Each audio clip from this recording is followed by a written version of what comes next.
Alright, here's how I'm going to do it. All the little kids, the young little kids, you're the pups. You want to hear it again? Here's what you got a minute. Here's your minute. The pups.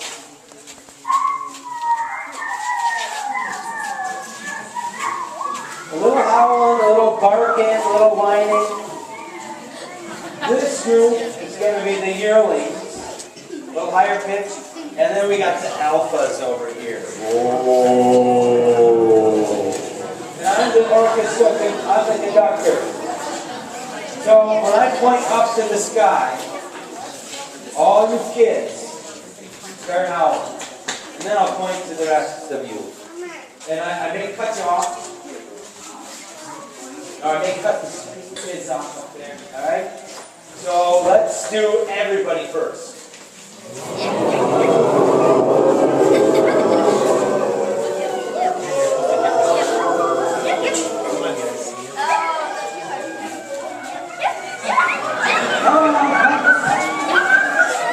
Ooh, good. Alright. Come on.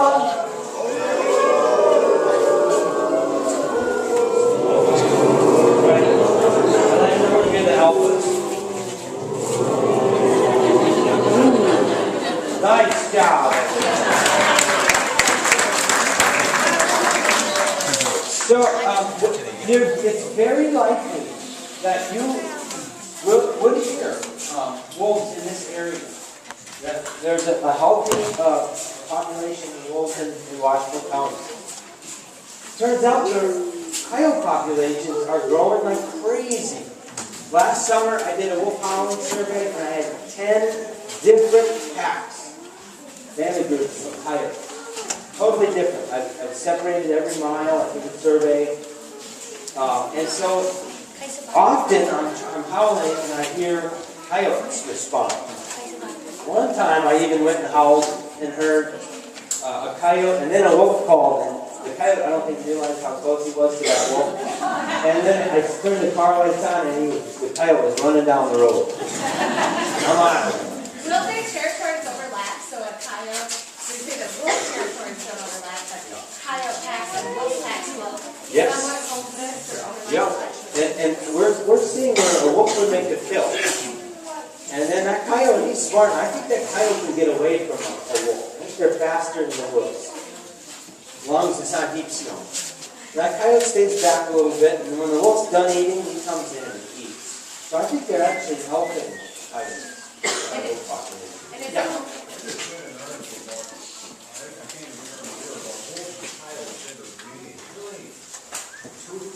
Yes. Yes. A month ago when we had all these genetics, crazy information, I couldn't understand half of it. The last slide was my favorite, and it wrapped it all up. The eastern wolf. Eastern as into Ontario, and a little bit in Michigan, and New York in particular has a lot of interbred coyote and wolf. But it's hard to find out when that happened. So it could have been 1,000 years ago. But that's one of the bigger concerns. There's no evidence of our gray wolves interbreeding with coyotes. That is pretty evident. It's the eastern one that has the mix. So lots of different things for communications. Kind of we went over that rally of pastures. So yeah, we did that. Scent marking. And I guess I want to get into some research here a little bit. Minnesota has been a lead with the David Beach, who's a famous wolf biologist. Isle Royal, the island on Lake Superior, is the longest predator-prey study in the world.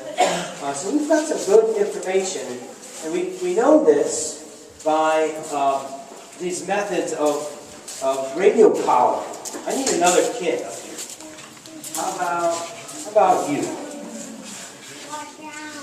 Would you hold that right there? Actually, I'm going to give you this. Every week, 60 radio-collared wolves are followed by an airplane. Some aren't even followed by antennas like this, but mostly it's an airplane flies around and finds out. So if we spin this thing around, quieter over here, and you can look right here. See? The lines are the most. They're pointing at the collar. Right there. Wolf behind you. Turn around, will you? Look behind you. Right in the back of the room.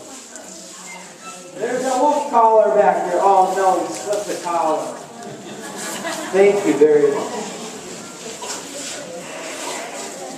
So, we know a heck of a lot about, when I say 6.5 feet long, and actually I kind of skipped over it. The males are about 77 pounds, the females about 67. We know this on cumulative data from catching wolves.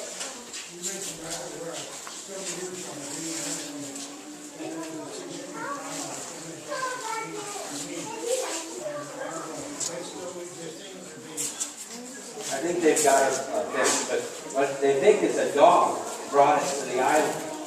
And names also moved out in the Yellowstone too. So yeah, there's some problems here. So we follow these animals every week. We know a lot about their territories. These wolf howling surveys show us reproduction. Yep.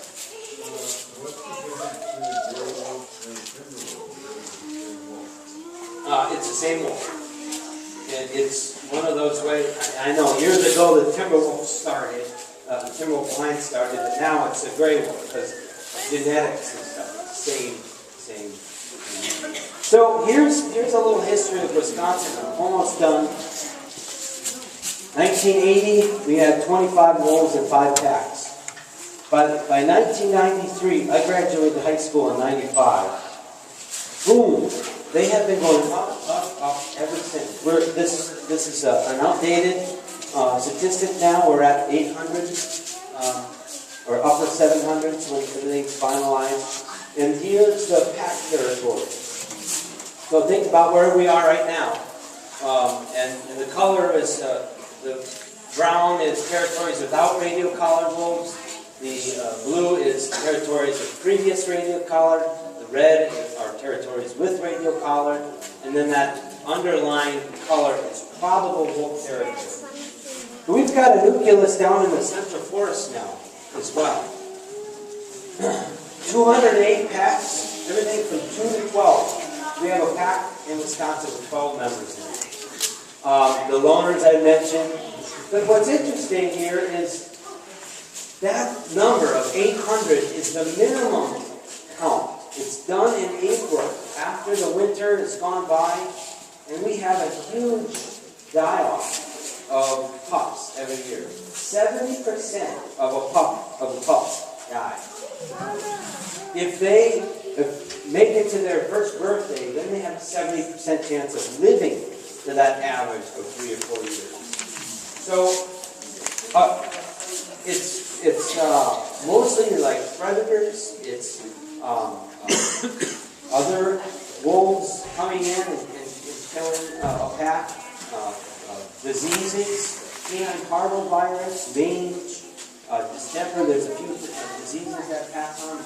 It's a rough life for the pups. So those numbers skewed. Right now in Wisconsin, we probably have thousands of wolves. Think about that. But by the time fall comes, they really drop down. All right, here's my last study here. This is really powerful, I think. In particular, talking about who's eating who.